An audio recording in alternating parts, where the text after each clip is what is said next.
my sweet friends, I hope you're all doing well. I am super excited to share my project with you today. We're going to create sturdy covers for those Dollar Tree notepads. Now, we have made something similar in the past to be used as planners or for mini scrapbooks, but for today, we just want to make a way for those easily accessible notebooks to become much more pretty and practical. So these are refillable as well. When you get done filling up all of those note pages, you can swap it out for a new one and start over. It would be so much fun to create one of these for every season and holiday, and they're so fast and easy to make, and you can store them in such a small amount of space that you can make a big old pile of them and change them out whenever your heart desires. So if that sounds good to you, then stick around and we will make it together. Now, if you're anything like me, you have a bad habit of picking up papers that you find to be beautiful, and then you get them home and you think, oh no, that pattern is so big, I will never be able to layer on top of that and incorporate that into my finished project. But because we can have this as a single layer and a larger page of it, we can really appreciate what those beautiful patterns are.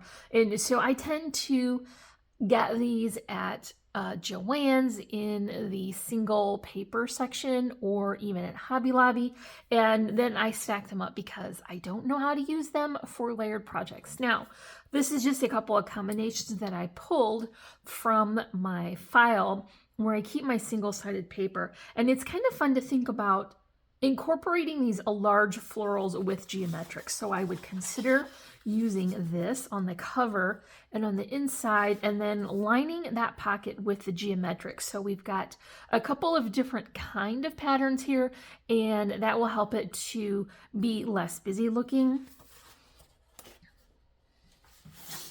Also pulled this combination because I thought it would be pretty for summer. It has kind of a gingham and floral combination, and so I think that would be perfect. Now, this floral isn't quite as large as the other one, but it did catch my eye, and I did buy many pages of it, and they have just sat waiting for the perfect project. So I think this is going to be it.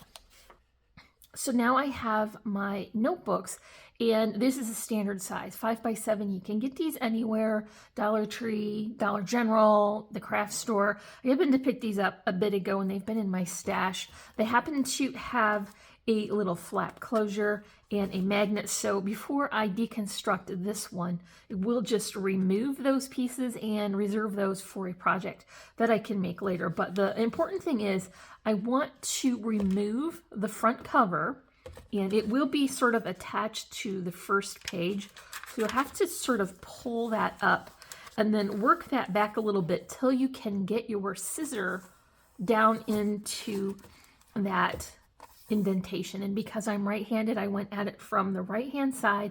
It took a couple of passes with some sturdy scissors, but I was able to get it a nice clean cut. It's a good finished edge, and because it will show, that is important. Now, I also cut off this back flap here up to that score line. I want to reserve this sturdy cardstock in the back because that will be what we can tuck into our pocket. So you want to make sure to leave that portion on, but remove all of the rest. So here is what we wind up with. And you can see I did achieve a nice clean finished edge here, and I have that back portion on. So we want to create that base for our cover, and we're going to start with very sturdy 110-pound cardstock.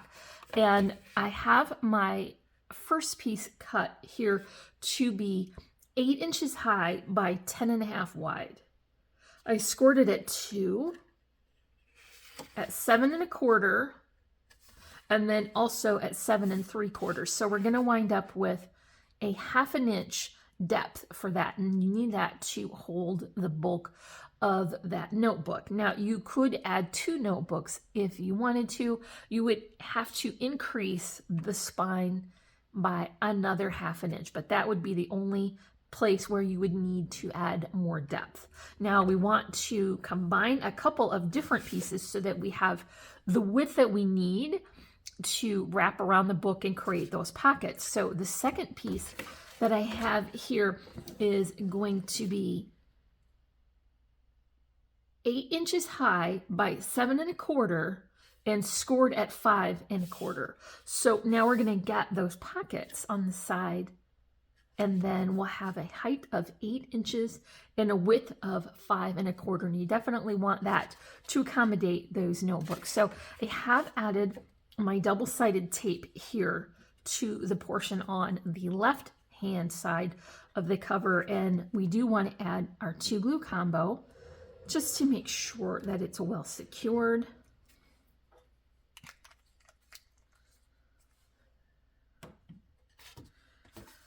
And then bring these 2 pieces together. I'm just going to lay the corner right into that score line so that I know that it will fold and function properly.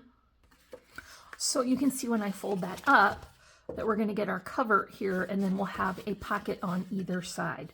So the next thing you want to do is finish the inside of what will be those pockets, because once you add that flap over and attach it, you won't have access to that area.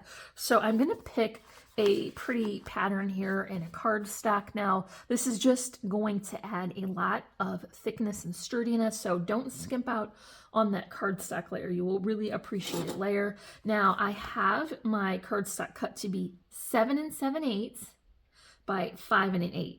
And the pattern paper is 7 3/4 by 5.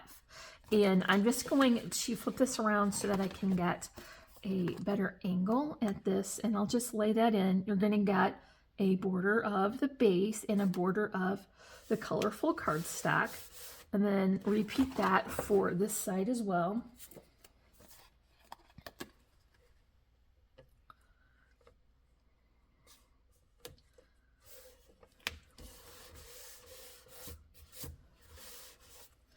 Now you want to seal up that pocket, and of course you do want to utilize a wet glue for that. So I'm going to go back with my Tombow, and I'm just using a very small amount here, being careful to keep it from the side so that it doesn't squish out.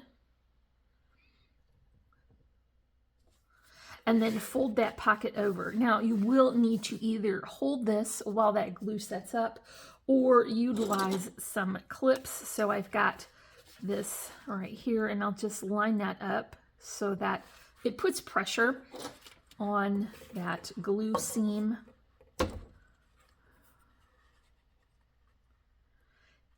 This would be a great way to continually work along if you're planning to batch make these, because that way you can utilize that tool and continue to work along. So let's add our glue to both sides and clip it.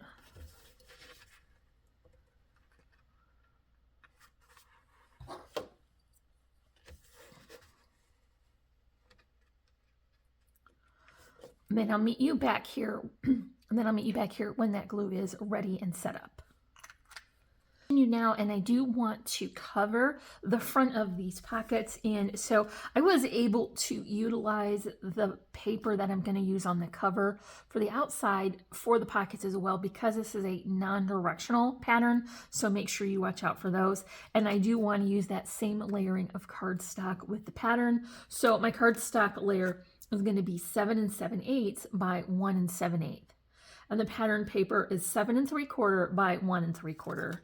And you can pick whatever combination of layering works for you.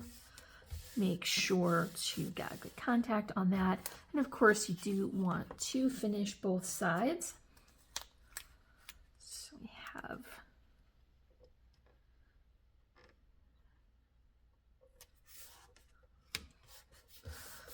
that side done as well. Now, I plan to utilize this without adding a lot of dimensional items to the cover. So what I want to do is create a place where I can thread some elastic through. And I've just got this all. The last time I used this on camera, friends, I actually did stab myself with it, but thanks to the magic of editing, I was able to take that portion out and no one was the wiser. So I'm just going to poke through approximately the middle. I'm not that worried about measuring it. And I'm going from the outside in so that any paper that gets pushed will go to the inside of the book and won't show on the cover. You don't really need that big of a hole for that elastic to go through, just enough so that you can thread it through and then tie a little knot on the other side.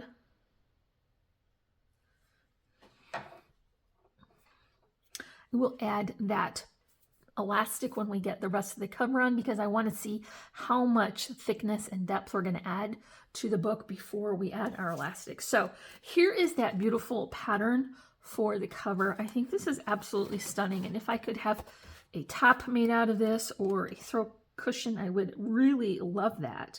I think it is a beautiful combination of blues and pretty pinks, and even though it's floral, it is sort of updated and it has a more modern feel to it.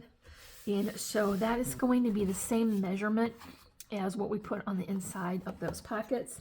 Finish the front and back, and because this started as a 12 by 12 sheet, I was able to cover the front here and then have enough left over for those pockets. So that was a good use of that paper. Okay, now what I want to do is bring in that notebook, and remember we took the cover off but we left the back on so that this is what slides into that pocket.